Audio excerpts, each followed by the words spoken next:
안녕하십니까. 공인중개사 법령 및 실무 강의를 진행하게 될 장석태입니다. 만나뵙게 돼서 반갑습니다. 자, 오늘은 첫 시간이니까 간단하게 과목에 대한 소개, 오리엔테이션 잠깐 하고 본 강의 들어가도록 하겠습니다. 저는 방문각을 비롯해서 방송대학 TV 등 여러 매체에서 또 학원에서 한 15년 정도 강의를 했습니다. 법령실무 강의를요. 나름대로는 오래됐죠. 그래서 여러분들이 합격하는데 충분히 도움을 드릴 만큼의 능력과 노하우를 가지고 있습니다. 믿고 따라와 주시면 함께 열심히 한번 해보도록 하겠습니다.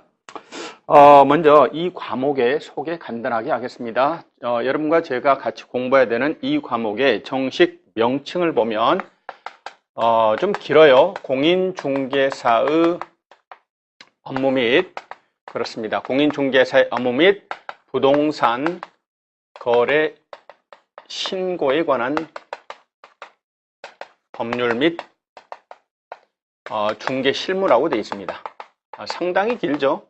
공인중개사의 업무 및 부동산 거래 신고에 관한 법률 및 중개 실무. 자, 여기서 알 수 있듯이 크게 내용은 두 가지 파트로 구분되어 있습니다. 하나는 법령 파트가 있고요.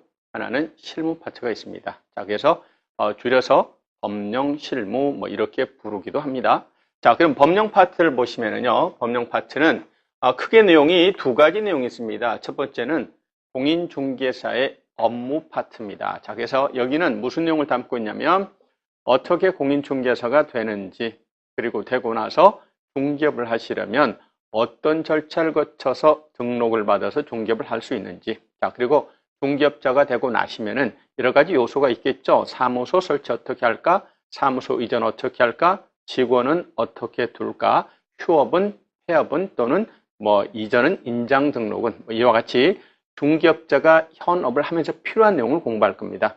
자, 뿐만 아니라 여러 가지 지켜야 되는 의무에 대해서도 공부를 합니다. 자, 그래서 확인 설명 의무, 거래계약서 작성, 교부 의무, 또 손해배상 책임 보장을 위한 보증을 설정할 의무 등 여러 가지 의무에 대해서 공부를 하고요.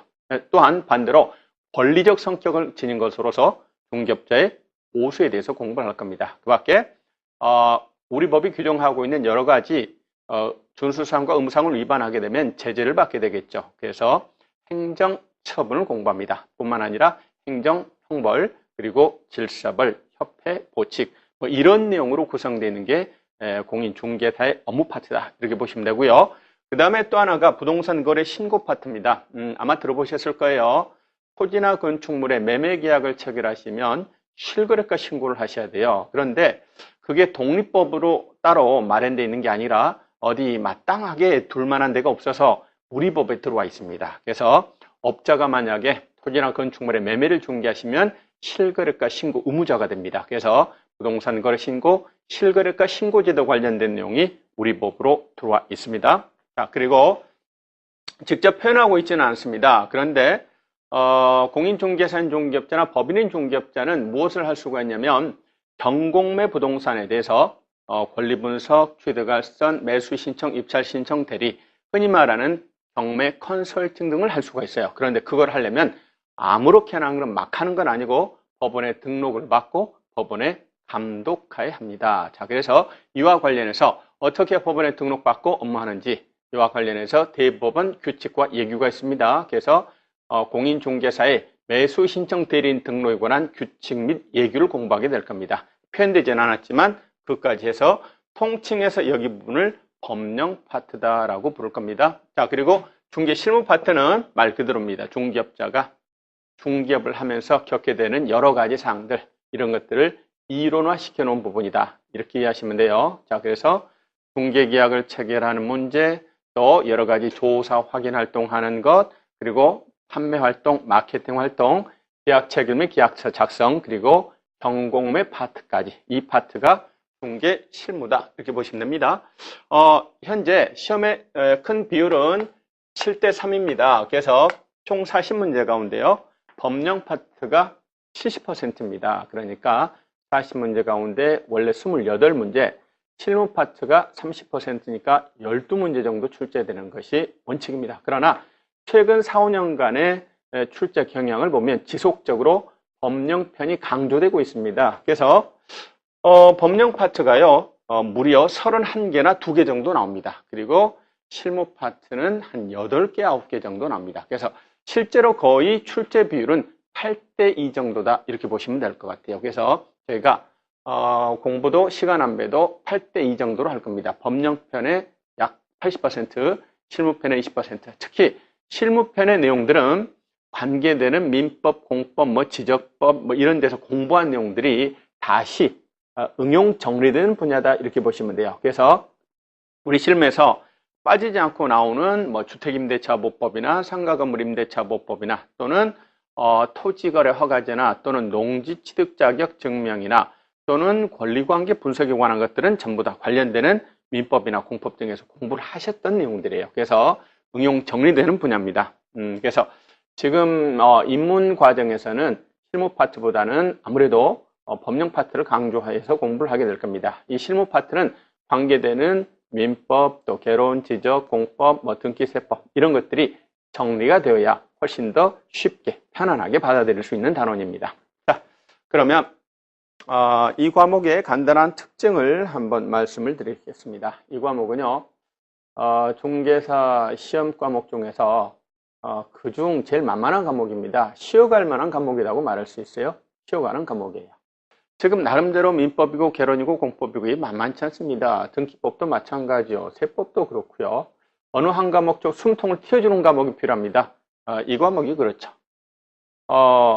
일단은 굉장히 쉽습니다. 자, 과목의 특성을 잠깐 보면 쉬워요. 다른 것보다 쉽고 공부하셔야 되는 학습의 양도 얼마 안 됩니다. 쉽고도 양이 적어요.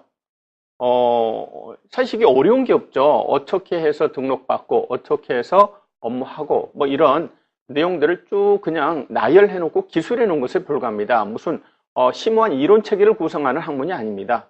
그냥 읽고 바로바로 이해가 될 만큼 쉽습니다. 이거를 숫자로 표현한다면 예를 들어 민법이나 공법이나 또는 개론의 난이도가 10 정도 되면은요, 얘는 한 2나 3 정도밖에 안 됩니다. 척 보면 무슨 말인지 다 압니다. 그리고 학습 양도 적습니다. 마찬가지요. 민법이나 개론이나 공법이나 이런 것들이 학습 양이 한 10 정도 된다. 그러면 얘는요, 2나 3밖에 안 된다니까요. 양도 적어요. 훨씬 부담이 없습니다. 자, 따라서 사실 이 과목이 전략 과목입니다. 중개사 시험 합격하시려면 최소한 이 과목에서 80점은 맞아주셔야 돼요. 80점 맞으면은요, 굉장히 안정적으로 합격하실 수 있어요. 그렇죠? 안정적으로.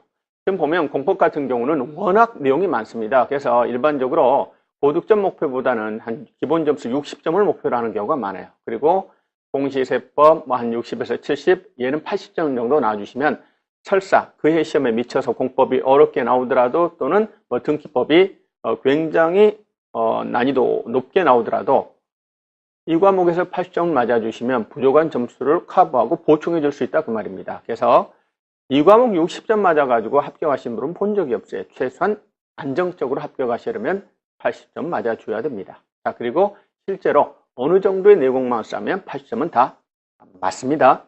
그런데 본 시험에 들어가기 전에 평상시 이렇게 우리가 시험 보고 모의고사 보고 이럴 때는요, 원하는 만큼 점수가 잘 안 나옵니다.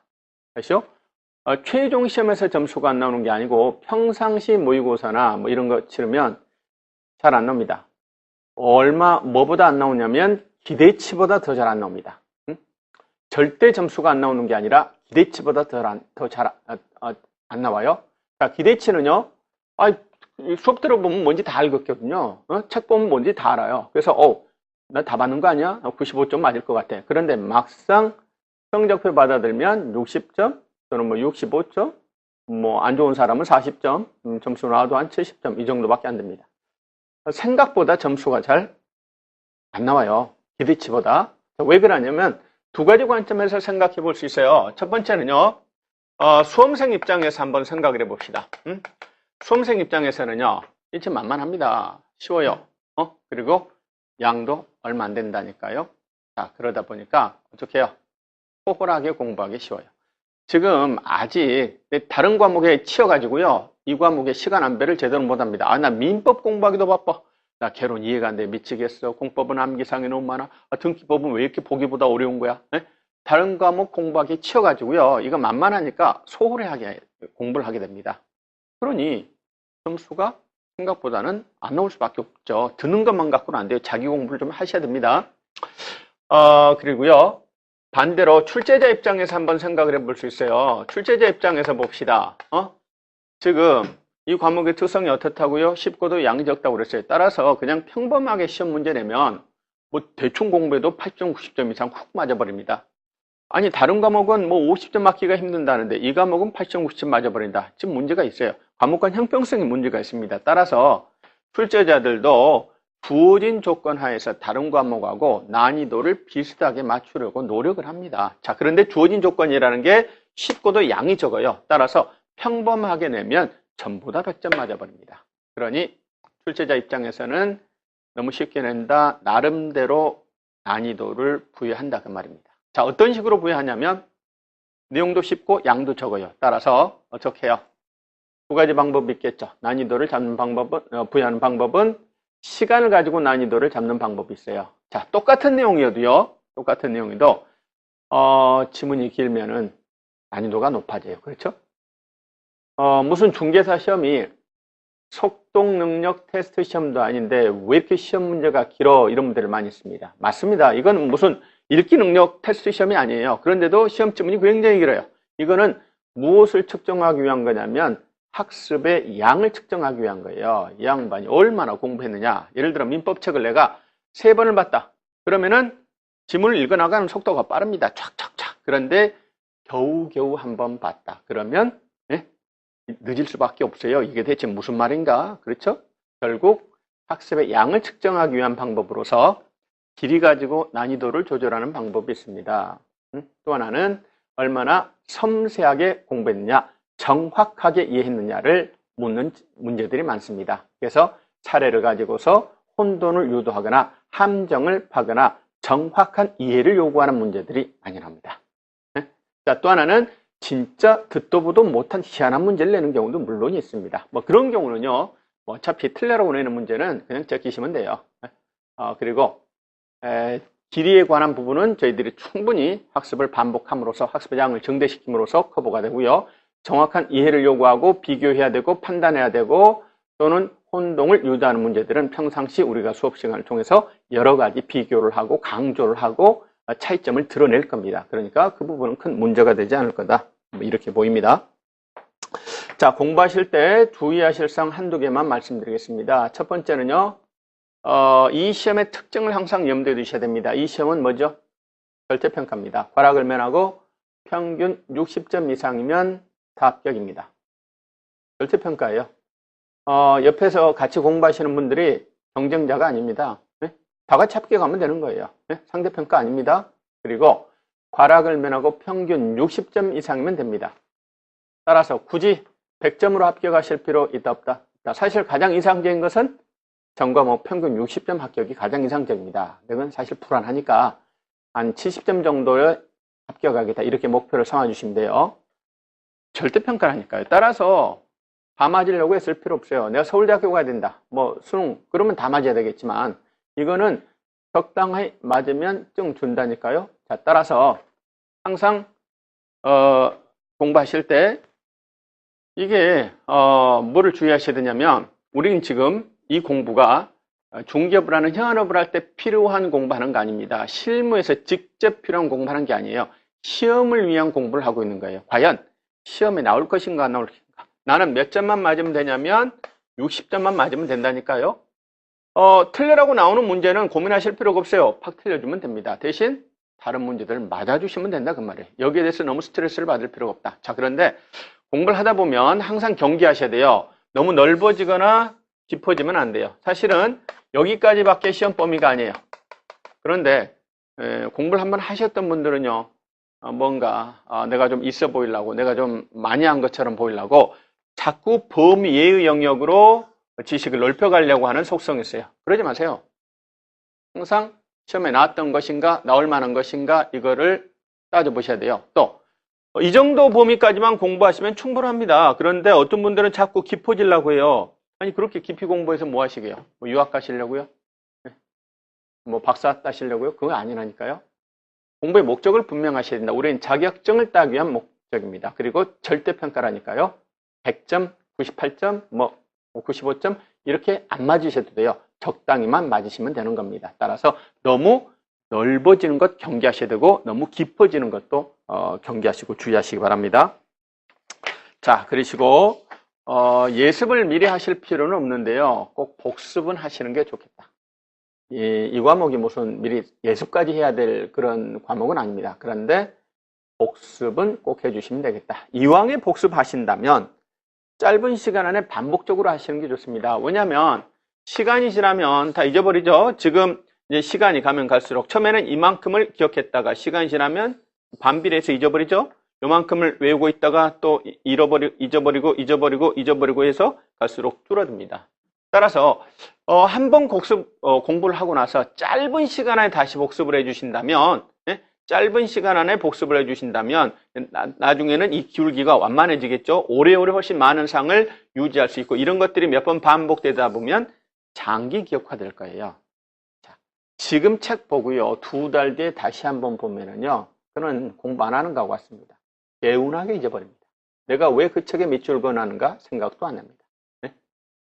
이왕에 복습을 하신다면 잊어버리기 전에.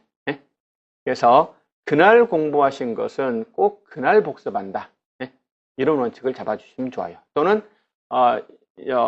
1시간 끝나고 거는 바로 이어서 복습하는 게 좋습니다. 그래서 우리가 기억의 망각곡선이라는 에빙하우스라는 사람이 제시한 이것들을 우리가 실제 수험에 활용을 하면 굉장히 도움이 됩니다. 그래서 복습을 해주시는 게 좋겠다. 예습까지는 필요 없다. 그런데 같은 횟수라면 전체 종합해서 반복하기보다는 구간별로 짧게 반복하는 것이 훨씬 더 효과적이에요. 그러니까 공부를 염두에 두시고 공부를 하시고.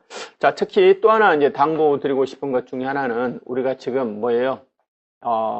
온라인으로 이제 수업을 합니다. 오프라인하고 가장 큰 차이점 중에 하나가 학원에 가서 공부를 합니다. 뭐 학교에 가서 공부합니다. 그러면 술 먹어도 학교 가야 됩니다. 학원 가야 됩니다. 그렇죠? 컨디션 안 좋아도 나가야 된다니까요. 그렇습니다. 그래서 할 수 없이 출석을 하다 보면 잘 이해가 못하는 부분이 있더라도 내가 준비를 소홀하게 했어도 뭐 학원에서는 계속 강의를 나갑니다. 그래서 계속 끌려가듯이 2달 돌고 나면 어쨌든 한 번은 마치고 또다시 2번 돌고 나면 어쨌든 한 번은 마치고 이렇게 해서 결국 끌려가다가 다시 나중에는 자기가 주도권을 확보해서 열심히 공부를 하게 돼요. 그런데 온라인 강의의 결정적인 흠 중에 하나는 자기 통제나 자기 규율 능력이 없으면 사실 이게 쉽지가 않습니다. 누가 머리채를 끌어다가 학원에 보내지를 않습니다. 그래서 마음을 굳세게 먹으셔야 됩니다. 그래서 이것도 내가 마치 학원 가는 것처럼 학교 가는 것처럼 출석 체크를 하신다고 생각하고 매일 몇 시에 일어나서 몇 시까지 무슨 공부를 하겠다. 자, 그리고 특히 컴퓨터 유혹이 많죠. 컴퓨터 켜면 뭐 네이버나 다음에 뭐 온갖 스포츠 기사 뭐 등등등 뉴스거리가 볼 게 많아요. 근데 그거 다 보고요. 저기 들어가면 뭐가 안 돼요. 그러니까 원칙 켜고 그 다음에 지금 학습 내용을 즐겨찾기로 올려놓으시고 즐겨찾기해서 바로 클릭하고 일단 1시간 들으시고 좀 10분간 쉬었다. 칼같이 해야 돼. 학교에서 하듯이. 그리고 또 다시 2번째 강의 듣고 뭐 3번째 강의 듣고 그 다음에는 조금 컴퓨터 하시다가 끄시고 그 다음에 컴퓨터상에 앉지 말고 책상에 앉아서 다시 복습을 하시면 좋습니다. 특히 인강으로 이렇게 들을 때는요, 저기를 끄고 핸드폰을 끄고 드시는 게 좋아요. 이거는 예를 들어 학원이라면은 중간에 전화 왔다고 해서 전화 안 받잖아요. 일단 수업 시간에 집중을 합니다. 근데 이거는 누가 통제하는 사람이 없으니까 전화 오면 또 전화 받고 뭐 이렇게 수다 떨다 보면 시간이 훅 지나갑니다. 그래서 의외로 제때 진도 못 끝내고 질질 늘어지는 경향이 있다니까요. 그래서 폰 같은 거 꺼놓고 그 다음에 한 번 들었으면은요 계속 그 온라인만 반복해서 듣지 마시고 오프라인에서 책상에 직접 앉으셔서 책을 보시면